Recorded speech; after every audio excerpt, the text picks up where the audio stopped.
সহকর্মীবৃন্দ, এই 31 দফা নিয়ে আমাদের সকলের একসাথে বসে রচিত যে 31 দফা, সেই 31 দফা নিয়েই কিন্তু আমরা যে নির্বাচন 12 তারিখের ফেব্রুয়ারি নির্বাচন, সেই নির্বাচনে জনগণের সামনে গিয়েছিলাম এবং জনগণ গণতান্ত্রিক ব্যবস্থাপনায় জনগণ যে প্রস্তাবের পক্ষে রায় দেয় সেটিকে জনগণের প্রস্তাব হিসেবে বিবেচনা করা হয়। কাজে আমি ব্যক্তিগতভাবে মনে করি একজন রাজনৈতিক কর্মী হিসাবে যে 31 দফা আমরা সকলে মিলে বসে রচনা করেছিলাম বা তৈরি করেছিলাম, সেই 31 দফার পক্ষে বাংলাদেশের জনগণ রায় দিয়েছে এবং আমি মনে করি এইটি এখন বর্তমানে সমগ্র বাংলাদেশের গণতান্ত্রিক আমি জনগণের এটি 31 দফা, শুধু আমাদের রাজনৈতিক দলগুলো নয়, বরং 31 দফা বাংলাদেশের জনগণের 31 দফা হয়ে গিয়েছে এখন। প্রিয় সহকর্মীবৃন্দ, 12 তারিখের নির্বাচনে আমরা সকলে একসাথে কাজ করেছি, আমরা 12 তারিখের নির্বাচনে সফল হয়েছি।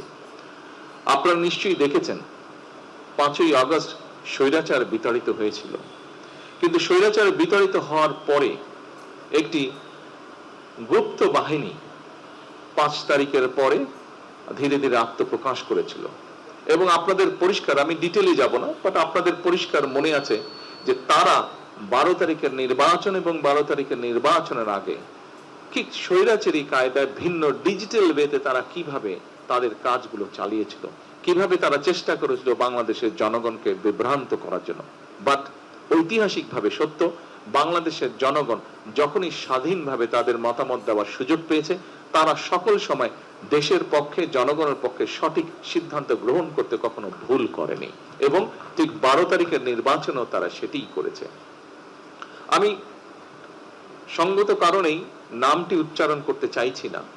কয়েকদিন আগে আমার সাথে অন্তর্বর্তীকালীন সরকারের একজন উপদেষ্টা সাক্ষাৎ হয়েছিল।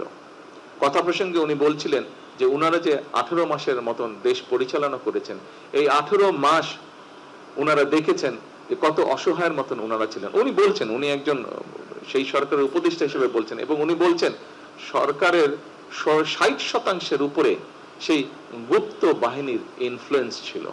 সেই গুপ্ত বাহিনী বিভিন্ন, এবং আমরা দেখেছি নির্বাচনের পরে এই গুপ্ত বাহিনীকে দিশাহারার মতন বক্তব্য রাখতে, বিভিন্ন রকম বক্তব্য রাখতে, এবং এখনো তারা বিভিন্ন রকম বক্তব্য রাখছে। তারা আমরা দেখেছি পত্রপত্রিকাতে, আমরা দেখছি সোশ্যাল মিডিয়াতে, আমরা দেখছি সেই ব্যক্তির বক্তব্য হচ্ছে যে এরা দিশাহারা হয়ে গেছে। 18 মাস তারা এমন ভাবে তারা পুরো জিনিসটাকে ব্যবহার করেছে তাদের পক্ষে, কিন্তু 12 তারিখে যখন জনগণ তাদের রায় প্রদান করেছে তারপর থেকে তাদের মাথাটি খারাপ হয়ে গেছে।